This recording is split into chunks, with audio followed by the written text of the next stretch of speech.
Thank you all so much for joining us for an introduction to Hanukkah. Tonight, we're going to learn about Hanukkah, a fun-filled 8-day festival celebrated by people all around the world who practice the Jewish faith. We're going to learn in this virtual presentation and Q&A from the Lappin Foundation. And the Lappin Foundation is a Massachusetts-based nonprofit organization that provides exciting programs for children, teens, and adults that spark an interest in Jewish living and learning, as well as foster positive relationships through education with individuals of all faiths. And the foundation's core mission is to enhance Jewish identity across generations. And tonight we're joined by Deborah Colton, who's the president and executive director of the Lappin Foundation. So all 75 of us, let's give a big virtual round of applause to Deborah for joining us here tonight. And Deborah, you can take it away. Thanks so much. Thank you, Robert, and good evening, everyone. As Robert said, I go by Debbie Colton. I am the executive director of Lappin Foundation, whose mission is enhancing Jewish identity across generations. And it's really a pleasure to be with everyone this evening for an introduction to Hanukkah. And Robert, thank you so much for inviting me to do the program. I do want to mention, this is Lappin Foundation's second program in Tewksbury in as many months. I had the honor of organizing a program for students at the Wynn Middle School featuring a talk by Holocaust survivor, Dr. Hans Fischer, who was on the ship, the St. Louis, as a child. So it's nice to be back in the community of Tewksbury, and I'm thrilled to see all these people from many different communities joining us this evening. Thank you for putting the cities and towns where you're joining us from, but something else that is I'm curious about is what brought you to this program? If you could just put it in the chat. Why are you here? What are you hoping to learn? Is there something specific? And feel free to let me know if you have any questions about my presentation by posting in the chat, and we'll get to them at the end of my remarks. So I want to begin with telling you that Hanukkah falls on the 25th day of the Hebrew month of Kislev. Judaism follows a lunar calendar, so the date on the Gregorian calendar changes every year for Hanukkah. Some years we celebrate Hanukkah closer to Thanksgiving, and other years, like this year, we're celebrating it closer to Christmas. This year, Hanukkah will begin on Sunday evening at sunset and will be celebrated for 8 days. Hanukkah is often referred to as the Jewish Christmas, but this really isn't accurate. Aside from generally being celebrated in December and the tradition of gift giving, there's little that connects these two holidays. And while both have religious meanings behind them, Christmas is far more a major religious holiday than Hanukkah is. Actually, in the Jewish faith, Hanukkah is a minor festival. Unlike the other major holidays of Rosh Hashanah, which is the Jewish New Year, Yom Kippur, a very solemn day of atonement, and Passover, a spring holiday marking our freedom from slavery. The word Hanukkah itself means dedication, and I'm going to pronounce it for you in Hebrew. It's Hanukkah. Might want to try that, Hanukkah. Hanukkah, first celebrated in 165 BCE, is also known as the Festival of Lights. As I said, it's an 8-day festival, and it commemorates the rededication of the Holy Temple in Jerusalem after the Jewish people reclaimed it from the Syrian Greeks. And light is really and truly central to the holiday.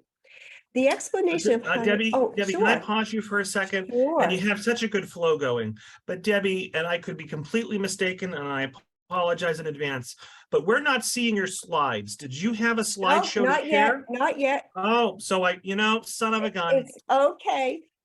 Keep going, Debbie. Don't mind me. I'm going to show you some beautiful menorahs in a few minutes. Oh, perfect. All right. Thank you. Sure, but thank you for checking, Robert. That's important. Yeah. So there are many explanations of Hanukkah, but the one I especially like is offered by the National Jewish Outreach Program, and they explain it like this. When the Greeks conquered the world, they brought with them their highly developed Hellenistic culture, the philosophy of Plato's and Aristotle, the multitude of Greek gods and goddesses, and the worship of the physical. And at first, the Greeks were peaceful rulers, luring Jewish people to their culture by inviting them in and being open and searching the wisdom of Judaism. But in the year 199 BCE, in the land of Judea, which was in that area at the time, had been under the control of the Greeks ruling from Egypt, and that was conquered by the Greeks ruling from Syria. And the Syrian Greeks didn't feel it was appropriate for the Jewish people, now their subjects, to maintain their own national culture. By now, they felt the Jews should have seen the error of their primitive ways and grasped the far more advanced Hellenistic culture with open arms. And many did, but the majority of Jewish people, however, did not. And they maintained their heritage of their ancestors, incorporating some Hellenistic activities, but remaining faithful to the Torah, which is our Jewish holy scripture, our Jewish law. And the Syrian Greeks tried to force the Jews to assimilate. The study of the Jewish law, the Torah, became a capital crime. Circumcision, which is central to Judaism, was outlawed. But if a parent was found to have circumcised an infant son, both the parent and the child were put to death. The Syrian Greeks set up idols in town squares and called the Jews to the square and forced them to bow down or sacrifice a pig before it. And they even forced Jewish brides before their marriage to sleep with local Syrian Greek officers. So their campaign against Judaism began slowly, but by 168 BCE, they had desecrated the Holy Temple in Jerusalem by setting a statue of Zeus in the main plaza. We have to remember, Jewish people are monotheistic people, believing in one God and no graven image of God. So placing Zeus in the temple really desecrated it. But in the town of Modi'in, which is west of Jerusalem, and it's still there today, there lived a man named Mattathias, and he was from the Hasmonean family, which is one of the branches of the priestly sects of Judaism. And in 167 BCE, Syrian Greek soldiers came to the town of Modi'in and demanded that the Jews sacrifice a pig in the town to one of their gods. Pig is a non-kosher animal, and it's forbidden to be eaten by observant Jews. Knowing that Mattathias was considered a righteous leader, the Syrian Greeks singled him out. But Mattathias refused to sacrifice the animal, even under the threat of death. Not all the Jews were so brave and devoted, but Mattathias, joined by his sons, attacked the soldiers, decimating the forces by the end of the day. And needless to say, Mattathias and his sons fled Modi'in and took refuge in the hills. And while Mattathias began the revolt, sadly, he didn't live to see its end. After his passing, within a year of the start of the revolt, the leadership was taken up by his son Judah, a valiant soldier and a wise tactician. In the hills, Judah gathered a band of Jewish freedom fighters who were prepared to fight for the Jewish way of life, and they became known as the Maccabees. And Judah was Judah the Maccabee, and that is Judah the Hammer. He was known as Judah the Hammer. Under the leadership of Judah Maccabee, the Jews fought a war to free their nation, their primary goal being to cleanse the Holy Temple from the pagans that desecrated it and to rededicate it to the Jewish way of life. And it was a challenging fight with the vast might and numbers on the side of the Syrian Greeks. The Jews were clearly at a disadvantage of this today. But the Jewish people had a steadfast will and a knowledge that they were fighting for their Jewish identity. In 165 BCE, the Maccabees succeeded in retaking the temple. They were aghast, just shocked to find that the soldiers had thoroughly rampaged and desecrated the holy site. So the Jews immediately set to work removing statues, scrubbing the altar, cleaning the temple, and taking the necessary steps to rededicate it. And on the southern side of the sanctuary stood the grand golden menorah. And the menorah was the 7-branch lamp that provided light for the temple. And in those days, it was lit with oil, but there was no oil to light it with. And as the Jews cleaned the temple, they searched for an unopened jar of pure oil, which we considered kosher oil. And when all seemed lost, however, one small jar with its seal still intact was found. And the Jews rejoiced and they hurried to the menorah to rededicate the temple. But one small jar of oil, and it would take another week for a fresh jar of pure olive oil to be made. So the Jewish people who were at the temple were in a quandary. What were they going to do? Were they going to light the menorah and let it fizzle out while they waited for more oil? Or do they wait and use the oil the day before the new oil arrived in order to keep the flame continuous? That's the whole point of the menorah, was to keep the flame continuously lit. Not wanting to put off the lighting of the menorah, they decided to light it with a little bit of oil, and the miracle of Hanukkah happened. Despite the small quantity of oil, the menorah remained lit for the entire 8 days, announcing to the world that God's presence once again resided in the temple. So as you can see, Hanukkah is a holiday of miracles, a holiday of light and freedom. And we remember 2 miracles during the festival of Hanukkah. One is we believe to be the divine miracle of the oil lasting for 8 days, even though there was just enough for maybe 1 day. And the second miracle, just as important, was the miracle of right over might, the miracle of the victory of the righteous few who fought to preserve their Jewish identity, the Maccabees, over the powerful Greek Syrian forces.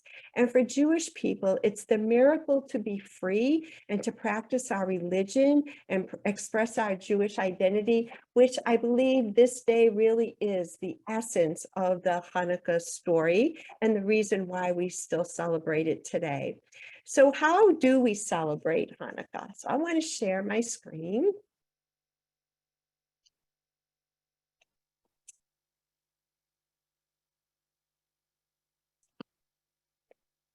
Slideshow. We celebrate Hanukkah by lighting a menorah, but the Hanukkah menorah is different than a menorah that might be used during the year to light Sabbath candles. A Hanukkah menorah, as you can see, has 9 branches, right? It has 9 branches because one branch, the one that is higher than all the others, holds the head candle called the shamash candle. And we light the helper candle to light all the other candles. So the helper candle, the head candle, doesn't count as one of the candles of the days, 8 days for Hanukkah. And some people still light their menorahs with oil, but most people use candles. The menorah is central to the festival. And now you can understand why, right? Because the miracle of the oil lasted for 8 days. And there are so many different menorahs to choose from. The thing about what makes a menorah kosher, though, is that 8 of them have to be the same height, and the helper candle can be any height. So some are traditional that look like this, and others look like this fun one. You can have fun with Hanukkah menorahs. And see, the 8 are the same height, and the helper is higher there. As I said, that's a traditional one. Here's one that a child might use, sports themed. 8, the same, the 9th is higher. And here's one that my husband, being a Celtics fan, would absolutely love. So I wanted to show you some Hanukkah menorahs that he used.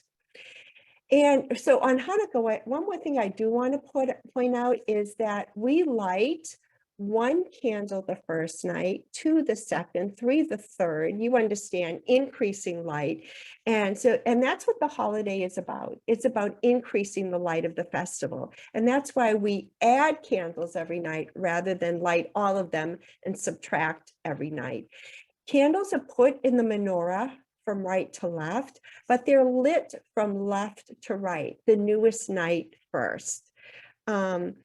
And one of the beautiful rituals of Hanukkah is to place a menorah in a window very carefully, making sure nothing could catch fire, to show the world, first of all, one's Jewish identity and to remind us of the miracle of oil. Before we light the menorahs, there are blessings that we say. On the first night, there are 3 blessings. And very quickly, the summary is the first blessing is thanking God for the gift of life to get to this special holiday of Hanukkah. And the second one is, thanking God for the commandment to light the menorah. The second is remembering the days of past and why our heritage to do so is important. And the third one, which we say only on the first night, is thanking God for giving us the gift of life to reach this miracle of the holiday of Hanukkah. And so the home rituals, really, that's what it is. It's about lighting a menorah. But something else we do at home is we play dreidel. If we were in person, I'd give everybody a dreidel and we would play, but we're not. So I'll explain the game to you. So this is a dreidel. A dreidel is a top, a spinning top, and it's 4-sided, and on each side is a Hebrew letter. And each letter stands for a Hebrew word in a sentence. The Hebrew word is Nes Gadol Haya Sham. A great miracle happened there, right? It's the essence of the Hanukkah story.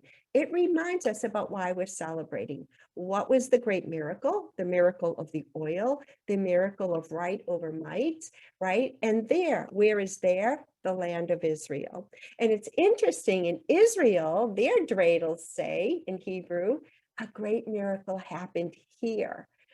This shin, the letter on the right, is a different Hebrew letter. It's the Hebrew letter for here. So kids, adults, everybody has fun playing dreidel.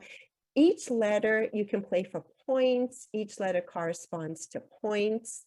A gimel is 3, a hey is 5, a nun is 50, and a shin is 300. So you can play for points, and you can say, we're going to spin it for 10 rounds. Whoever has the most points at the end of 10 rounds wins. Or you can play for things like M&Ms or, anything you can put in the middle, and each letter tells you what to do. So everybody starts off, they put like one M&M in the middle, and then you spin it. If you get a gimel, you get everything in the pot. If you get the hay, you get half. If you get the nun, you get nothing. And if you get the shin, you put something in. So that, my friends, is the fun game of dreidel. And if anybody wants the directions, they're online. You can get them, or get in touch with Robert, or get in touch with me at Lappin Foundation, and I will gladly send you the directions to play dreidel. And there are synagogue rituals during Hanukkah for those who go to synagogue to celebrate, and there are special psalms and prayers that are read. The other thing we like to do, of course, is eat. And what do you traditionally eat on Hanukkah? And that is foods that are cooked in oil. And 2 specialty foods are potato latkes. Those are potato pancakes, grated potatoes, fried in oil. It is so delicious. And the other thing is called in Hebrew sufganiyot, and those are donuts, jelly donuts, because again, they're fried. And so latkes and donuts are traditional foods on the holiday of Hanukkah. So as I said, it's a minor festival, but it has a lot of symbolism. And it has a lot of symbolism, I think, especially for Jewish people today. As you may or may not know, there's a disturbing rise in anti-Semitism in our communities right here in Massachusetts, it was just reported earlier this week that anti-Semitic acts in our state alone are up 42%. There's a disturbing arise around the country and across and around the world. And I think for us who are Jewish, to be proud, to light the menorah in our homes, in public places, to have a wonderful program like this tonight and have more than 80 people attend, that's wonderful. That really is. And that really and truly, I believe, also captures the essence of the Hanukkah story. So I would love to know, I'm going to take a quick look in the chat. And Robert, if you want to help, if you see any questions yet. No, most people just want to tell me why they're here. And if anyone has a question, I'm going to tell you. Robert, do you have a question for me? Well, I do have a couple of questions. Just so you know, Debbie, the audience can't read each other's comments. Right. So why don't we read some of them out loud? Sure, go ahead, go for it. Yeah, absolutely. So Diane says that she's here tonight because her daughter-in-law is Jewish and she wants to learn more about the holiday. Marilyn says, I'm just curious to see what you would present. Colleen says, I want to enhance my comfort with different faiths. Mary says, I know very little about Hanukkah, but I'd like to know more. Cynthia says, I have friends who are Jewish and I'm interested in learning more about their holy holidays. Asmena says, I know about Hanukkah and it always sparked curiosity. Tonight was a wonderful opportunity to learn more about it. Thank you to the libraries. Denise says, I grew up Catholic, but I like learning about other faiths. Pat says, I'm attending this webinar to embrace and hold on to old memories. Thank you for this program. Stacy says that she just wanted to learn more about the holiday. And so Debbie, we do have some questions. Great. So an anonymous attendee asks, how old is the donut eating tradition? I don't know. That's such a great question. I really don't know. I don't think that the Maccabees were eating donuts in the days of Hanukkah, but that is such a good question. I bet if you Google it on donuts, I will try to find out, Robert, and get back to you. Maybe you can send a note to people who attend. That's a great question. And I'll see what as a librarian, I can see what I'll find out on my end. Wendy asks, how did the gift giving become a part of the holiday? Yeah, see, that has different, it's funny, it's really big here in America. It's not big in Israel and other countries. And I think here when Hanukkah took on more of a holiday as a way for Jewish people to assimilate right into the greater culture, and giving is so central to the Christmas season that influenced the gift giving aspect of Hanukkah, because actually it's the Jewish holiday of Passover that more traditional parents tend to give their children gifts at that time. So it really was at a time that assimilate more into the broader culture. So Debbie, obviously Hanukkah and Christmas get compared and contrast due to their proximity. One of my favorite things about Christmas, though, is the Christmas music. And I'm ashamed to admit that I'm not too familiar with Hanukkah music. I think the only Hanukkah song I know is the Adam Sandler Hanukkah song. Are there other Hanukkah songs that folks of the Jewish faith sing?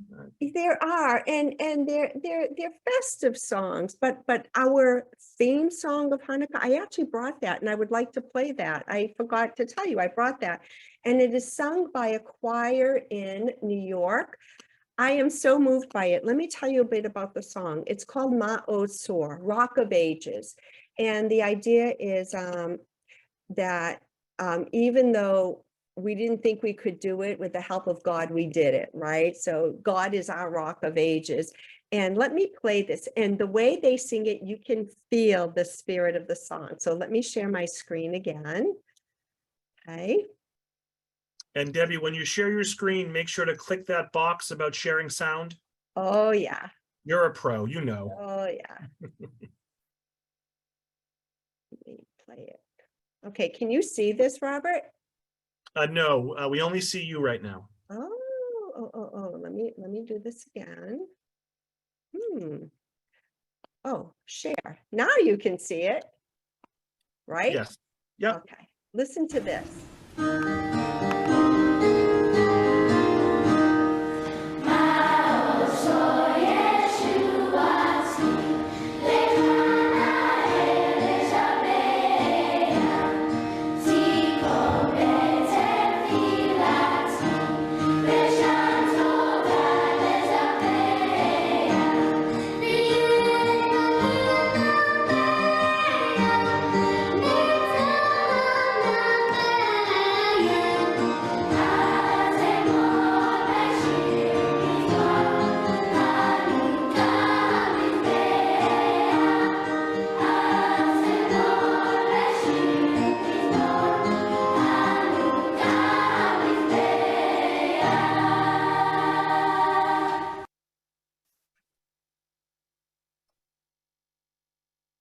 Beautiful. Very nice, Debbie. Beautiful.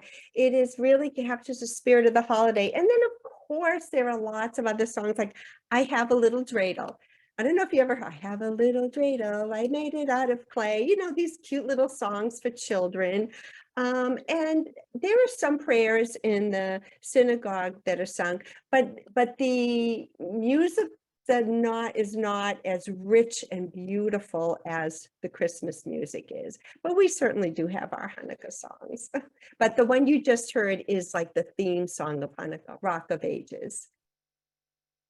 In the chat, I did want to share a message. Reading, which is one of the communities that is co-sponsoring tonight's event, they're having their first annual town public menorah lighting on Monday, December 19th at 5:30 on their town common.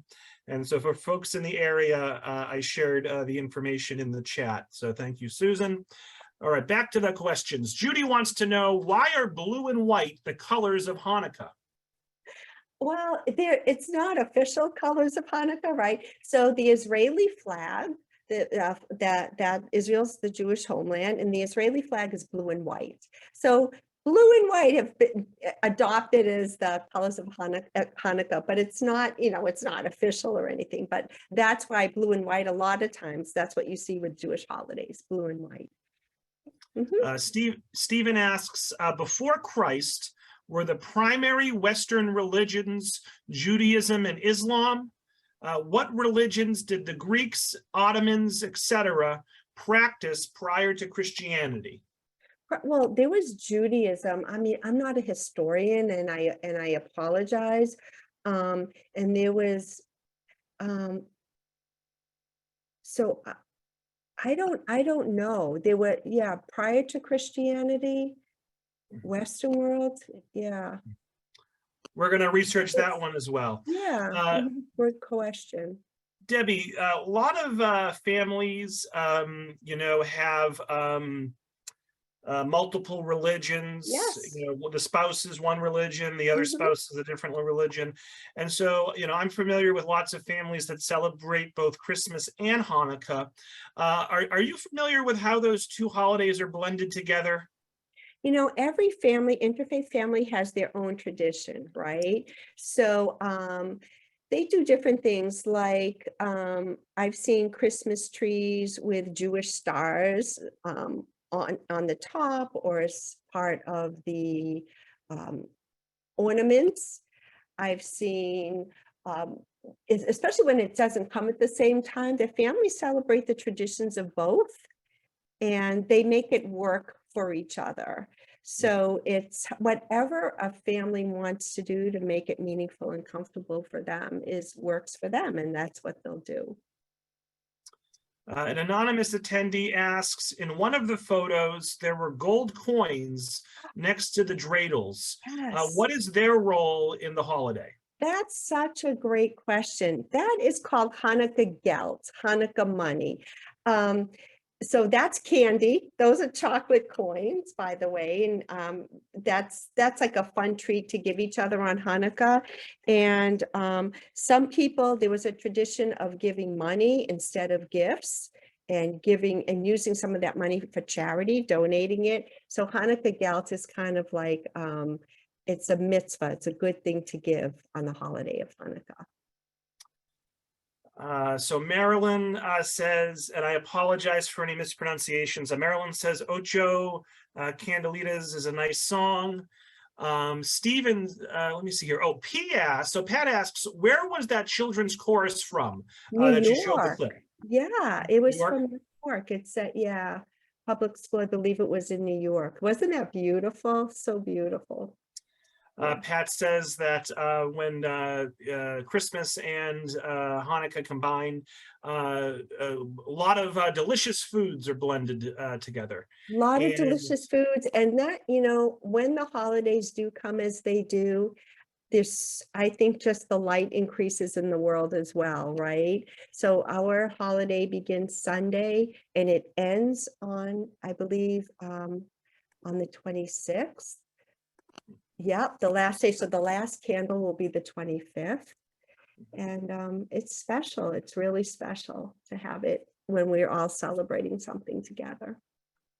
now, Debbie, there are countless Christmas movies in pop culture. Yeah. Any Hanukkah movies? Is there a top 10 Hanukkah movie No, list? there was a kids movie, Fievel in the Hanukkah something or other, but nothing like Christmas. The beauty, really truly the beauty of Christmas, but it is so central to what the majority practice and believe. But you know what's interesting? How many Christmas carols were composed by Jewish composers? Interesting. Fascinating how many, right, by Jewish composers. Yeah. And just to kind of circle back, what are some of the biggest misconceptions that you think non-Jewish folks have about the holiday of Hanukkah? Well, and you know what, and I'd love to hear from people in the chat too. What is something that you thought was true, but you learned differently tonight, right? That would be a misconception. Put it in the chat. But I think that Hanukkah is a Jewish Christmas, that it was invented by Jewish people, so the Jewish kids wouldn't feel left out. So they invented Hanukkah. That it's a major holiday, and it's not. It's really not whatsoever. It's actually the major holidays like the New Year, the Day of Atonement, Passover. We don't work. Traditional people who practice traditional Judaism don't work, especially on New Year, Rosh Hashanah, and Yom Kippur. A day in prayer. On Yom Kippur, it's fasting, but Hanukkah isn't like that. Hanukkah, you can eat, you can work. It's a minor festival. So I think that's probably the biggest misconception, that it's this big grand holiday, and it's not. That's part of the whole assimilation thing of being part of the larger culture. That's a good question. So Wendy, Cynthia says Hallmark has 2 Hanukkah movies. That's great. there you go. We're up to 2. Wendy has a good question, Wendy. I struggled with this myself. Wendy wants to know, why is Hanukkah spelled so many different ways? Oh, great question. Okay. In Hebrew, it's spelled one way, Hanukkah. But in English, because we transliterate, some people do the ch, right? Some people do it h. And in Hebrew, it's pronounced Hanukkah, but in English, we write Hanukkah. It's just because when you transliterate from Hebrew to English, there are really no rules for transliteration. But you know what I do want to say, especially if you have Jewish family and friends and they have children, there are so many, dozens and dozens of gorgeous Jewish books about Hanukkah now on the market for all age groups. For little ones, infants through 12-year-olds.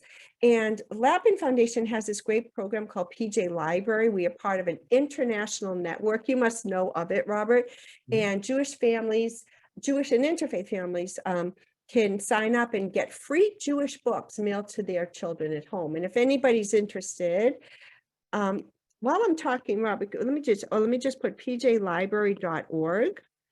You can go to this website, anybody, if you happen to be Jewish and have children, or if you have grandchildren or your neighbors, tell them to check it out. It's beautiful. But the books are beautiful. The stories are rich, all kinds of different customs. You know, they're all kinds of different Jewish customs, depending on the country where a Jewish person lives. And food, especially around food. You know how when you live in a country, there are certain customs around that food. So the Hanukkah books are beautiful. And you are hosting a PJ Library story time, I believe, right? A Hanukkah story time. And there are lots of PJ Library Hanukkah story times happening, and menorah lightings, everybody, all over the community on the North Shore and beyond. So if you want to come be part of something special and feel the light of the menorah, you know, we would love to welcome you at any of these communities.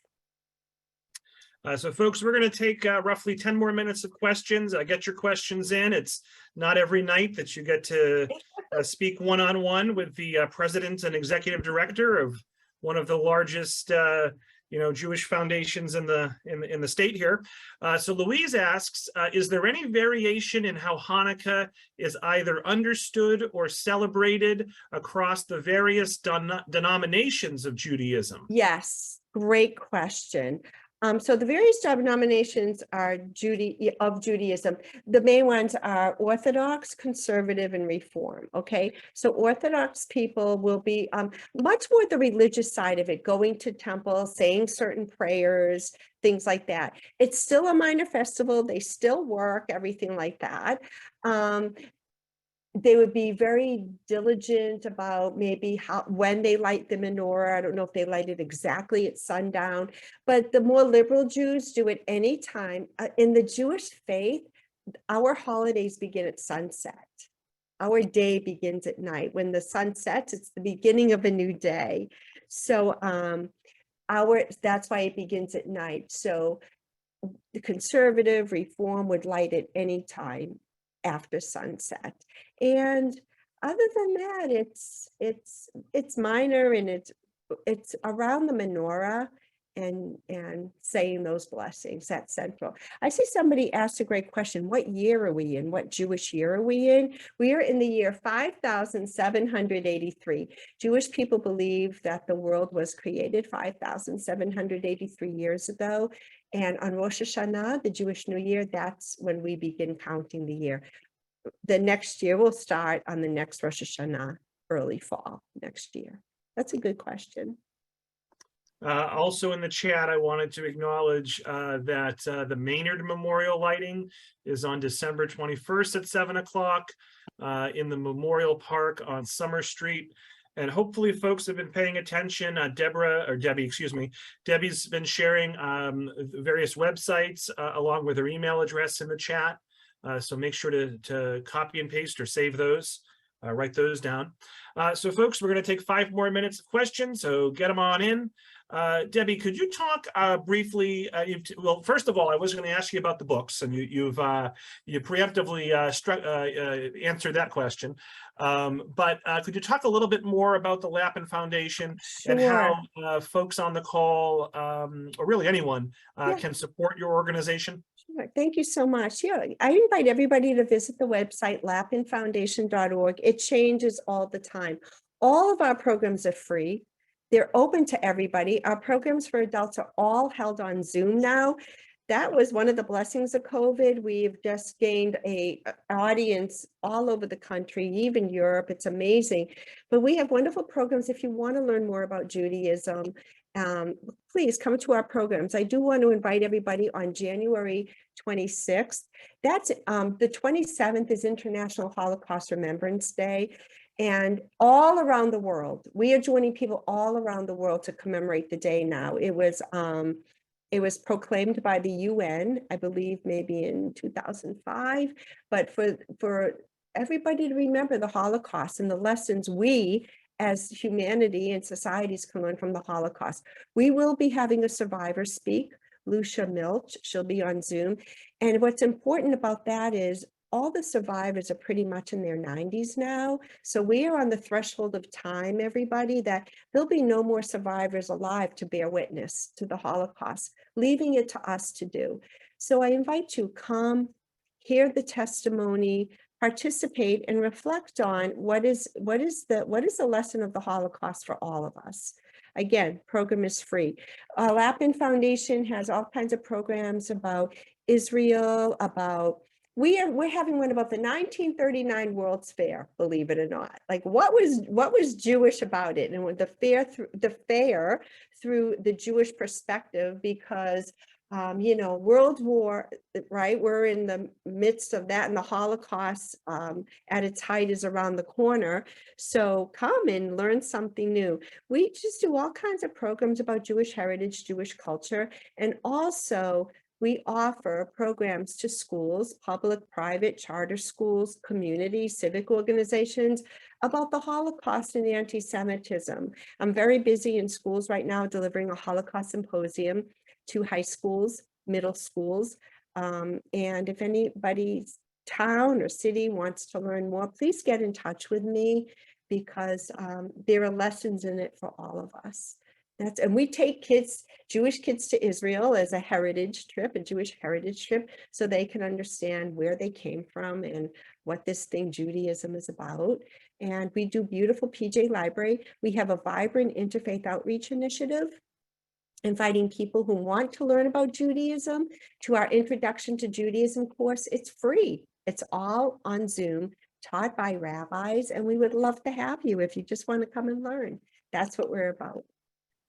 Thank you. Great. Well, yeah, no, Debbie, that's wonderful. And I think it's probably best to just end it there. Great. So Debbie, you know, wonderful job.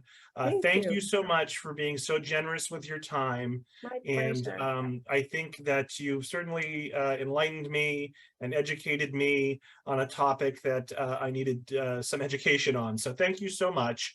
And folks, look for an email from me tomorrow with a link to a feedback survey, link to this recording. I'll also provide the links that Debbie put in the chat to her organization's website and her email address. I again want to thank the Friends of the Tewksbury Library who will be making a donation to the Lappin Foundation. Thank you. And I want to thank the other 20 libraries or so who partnered with Tewksbury to help promote tonight's event. Folks in the chat are thanking you, Debbie. Michelle says this is such great information about programs, history, etc. Definitely looking forward to learning more. More information is definitely welcome. Thank you. Susan says thank you very much. Diane says thank you, Debbie. Stephen says, Robert, you're a great moderator. Oh, Stephen, I don't believe you. So we will we'll wrap it there, Debbie. Thank you so much. And I hope you and everyone else enjoys the rest of their evening. Thank you. And I want to wish everyone a happy Hanukkah, a Merry Christmas, whatever you celebrate, happy, healthy, and a wonderful New Year. Thanks again. Yeah, happy Good Hanukkah, night. Debbie. Yep. Thanks. Bye-bye. Bye. Bye all.